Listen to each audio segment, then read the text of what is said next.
Now tonight, everybody come in and share. I have a very, very special guest tonight. And I just thank God for what he's doing, because I feel like with every testimony, he's bringing us to another level in him of just talking about him, trusting him, getting to know him more, talking about his goodness, seeing how he shows up in our lives and where he takes us from and where he is taking us to. So without further ado, as I said, make sure you share this. Make sure you come on in the room, and I'm going to bring my guest in to share her testimony. Welcome back. Hey. That was fast. Listen. So now we get to have a conversation again. Yes. And like I was saying, listen, they say things are better the second time around. So I'm going to trust them on this one, on this saying. So I'm excited. I'm excited about just being able to talk. So first, let me introduce my guest. She is LaTonya Daniels-Jackson, who has an amazing testimony of where God has brought her from. But not only that, she is a life coach. Mm-hmm. She is a master stylist, and she is a builder of women, which is much needed today. So LaTonya, tell me where your testimony began. Well, my testimony began. Listen, here's the thing, only a second time. This is still brand new to me. Like, I'm still digesting what we talked about. Right. So, well, first I want to say thank you for having me on here, Betty. I think we said before how things just are coming full circle. And, we grew up in the church. Our teenage years we spent at Church on the Rock in the youth ministry. And I haven't seen you since then. And then now we are connecting back again after going do our own things, coming back again to worship God. I think that's amazing. So I've been on a hiatus since. Hold on one second. Since since I left the youth ministry, I think like around 18, 19, I stopped going to church. And I ended up getting pregnant with my first son. And right before that, I was in college. I went to college for a year. That summer, I went to Job Corps and got pregnant at Job Corps. After I got pregnant at Job Corps, I didn't quite know what I was going to do. My plan was to go back to school, but I ended up not going back to school. I wanted to get into the music industry, entertainment industry, because it's in my blood. My mother and father both musically inclined. My father's side, singing and things like that. And then my mother's side, dancing. So dance was my passion. I just knew I was going to be a world-renowned choreographer. I was going to be the next Aaliyah, or that we all are doing Aaliyah's dance moves. I wanted to be great. I wanted to be on the big screen. I wanted to make an impact in the world. I just knew that, right? But I didn't have any idea how that was going to happen. So after I had my son, I had a very supportive mom. So my life didn't end. My life had just begun. Like my mom kept my son as I, chased after my dream. I ended up, starting to like club a lot, going out to parties a lot. And with that, I started going to New York City and party and things like that. And while I was in New York, a lot of celebrities be out. So I was like in the mix of everything, meeting a lot of celebrities, meeting a lot of different industry people. And it just super ignited my desire to be in the industry. So I'm thinking, oh, this is where I need to be. Like, this is where I'm getting connected. I must be getting connected because this must be what I'm supposed to be doing, right? So I end up meeting this guy in the club one night who was a producer and an artist. He then took me to an industry party, and at the industry party, I ended up meeting a group of people who were part of a modeling agency, and I was recruited that night. So I'm in this modeling agency. They sending me on castings. I'm doing music videos. I'm doing some print work for the urban magazines, and that's not what I wanted to do, but I felt like it was a door to open for what I really wanted. So I'm going along with it. It's fun. You know what I mean? I get to have fun. I get to, do all that stuff. And in that particular company, my manager was also a producer. He was also in the music industry. So he decided to form a female group. And I was a part of that group. So, although, we were modeling and stuff like that, it wasn't a whole lot of money in that. So we were still like struggling to get like studio time, to get like outfits to present, to be presentable when we went in front of our record labels. So we had ways of fundraising for these things. So my manager would do like these parties at these hotels and charge men to come, and he would hire strippers. So that particular time, normally we just go hang out. But this particular time, a couple of the strippers decided that, well, I ain't gonna say decided, but they couldn't come. So he then asked me and one of the other young ladies who was also a model and in the group to who would fill in. So now I've never done anything like that, but I'm thinking, oh, I can dance, I can talk. I love people. It can't be that hard, right? So we ended up going to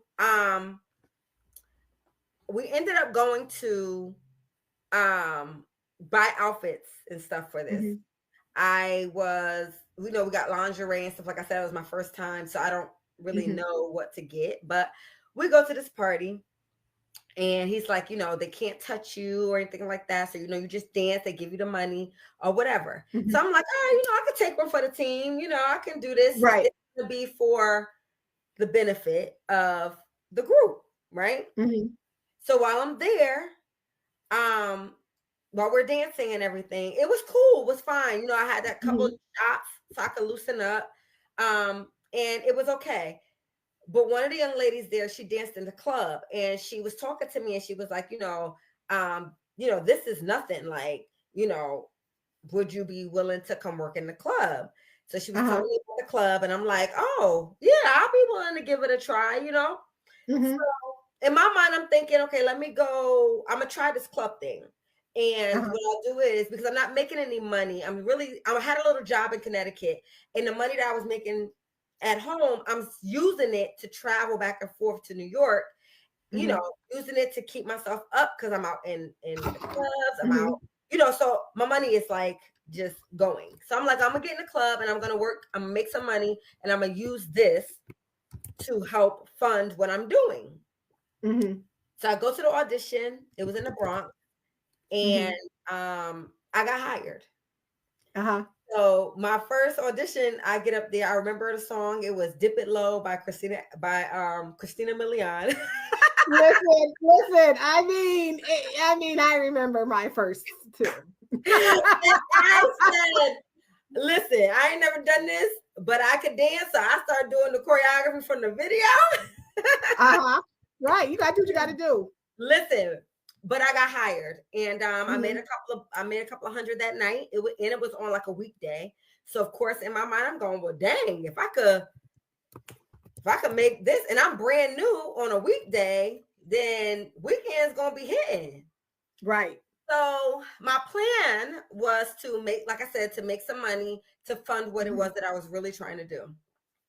So I ended up getting sucked in because the money was so good. Like I went from planning on working just the weekends, which in a lot of clubs you can't just work the weekend.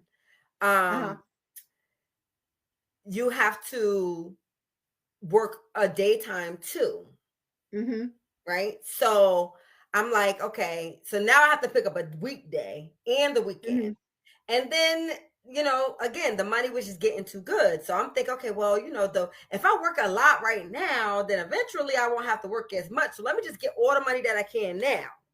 And then that way I can, back up later. So I start picking up double shifts. So now strip clubs open up as early as 11 o'clock in the morning. So literally I am working from 11 o'clock to 4 o'clock. And then I'm working from 4 o'clock to 4 a.m. Right? To make those are young knees. Girl. Those are young knees. Young knees, young energy, all of that. Yes. Right? Yeah. So, I started like kind of telling myself things like, well, I mean, that's what we're supposed to do. We're supposed to get, we grow up. The goal is to make money. So I started making it okay. What I was doing okay because I'm bringing in the money. So as time goes by, up north, dancing was more frowned upon. Oh yeah. So now I'm like finding myself wanting to be more comfortable in the industry. So I decide I'm going to move to Atlanta. One of my girlfriends from New York who I danced with, she went to Atlanta and moved, and I went to visit her. And when I went to visit her, I went to the club that she worked at. I scoped it out. I'm like, I see all these beautiful women, Black women. I mean, they was bad. And I'm like, listen, this is where I need to be. This is where I need to be for what I wanted, for what I'm doing. And then Atlanta was coming up on the map in the music industry. Like, this is what Atlanta was like. This was like 2007. This is when Atlanta really, Yin Yang Twins, like this was really lit. So I go down, visit. I actually get my permit because you have to have a permit to work. I get my permit and I decide Atlanta is my move. Come back home. I tell everybody I'm moving to Atlanta. I'm moving to Atlanta. They don't believe me. But I pack my things and I go. I get an apartment. I'm scoping out to see about schools because my plan is to take my son with me. And that's what I did. I got him enrolled in the school, drove up, grabbed him, brought him back down with me. So now it's me and him in Atlanta, and it's just me and him. The girl that lived there when I went to visit, she actually ended up moving back to New York when I moved to Atlanta. So now it's just me and my son. Okay. So here is one of those situations where I realized that God was with me even in my mess, even in my nonsense, because he was protecting even my son. Wow. I was at the club. And when I went to go, work at the club, I met a couple of young ladies. And one of the young ladies, her mom, she babysat some of the strippers' kids. She's still a stranger, but she took a very much liking to my son. And that was like his grandmother away from home because my mother was very, very, very active. So leaving Connecticut with my 5-year-old son to a place where I'm by myself. And not to mention that period between having him and now, I wasn't really being a mom. My mother was. So this is it's all new to me in a new place. Right. How old were you? I was 21. I was 23, I think. That's 20. prime Atlanta age, girl. Yeah, definitely. That's prime Atlanta age. I was down there. That's prime Atlanta age. So I'm like, all this is new to me, but I'm ambitious. So, and I'm just like, yo, I can do this, right? And I had a desire to be a good mom, so I didn't want to leave him there, right? So I bring him down, and then I meet this lady who takes a liking to him. She loves him. She actually gave him the nickname he has now. And I mean, she would keep him while I worked overnight. There would be times where I would work till 4 o'clock in the morning and then go hang out till 7 o'clock in the morning. She would get him ready for school. All I gotta do is go pick him up. I would go out of town to dance for events like Super Bowl or All-Star Weekend, and she would keep him the entire weekend, and he loved it over there. So that was a blessing in itself. So fast forward, I'm down here, I'm dancing. I feel like I'm closer to my destiny. I feel like I'm closer because now I'm in the A, right? I'm around even more celebrities. I'm like living the life, right? So any moment I can get picked up is what I'm thinking, right? Any moment that's how we do it. Yeah. Or found out, right? So I'm just going with the flow. There's a lot of things going on around me, but God is protecting me. I mean, I have witnessed, young girls come in and get turned out on drugs, pimped out, murdered, robbed, and I have definitely escaped plenty plenty of those scenarios by the skin of my teeth. Thank you, Jesus. Wow. I mean, I was a stripper, but I didn't have I didn't have a stripper mentality, if that makes sense. It wasn't by any means necessary. I'm gonna get it by any means necessary. I still had morals, I still had boundaries. You know, I would still, I ain't gonna say I wasn't doing some great stuff, but it would be once and I can't really, you know, stuff like that. This isn't Friday and you're not in the club. I got you. Yeah. right. Very, I was not comfortable unless I was drunk. Right. So I drank a lot. Drinking was my choice of drug. So I would literally like drink before I got to the club. I mean, I could down a pint of Henny with no problem, like it's Kool-Aid. Wow. And be out, or, you know, just doing my thing all night. It would be nice. I'll be so drunk. I don't even know how I got home. And I don't know how me and my son got home. Wow. That's the grace of God. That is the grace of God. Okay. Right. Jumping in cars with strangers, just foolishness, right? But thinking nothing of it. Right? Thinking nothing of it.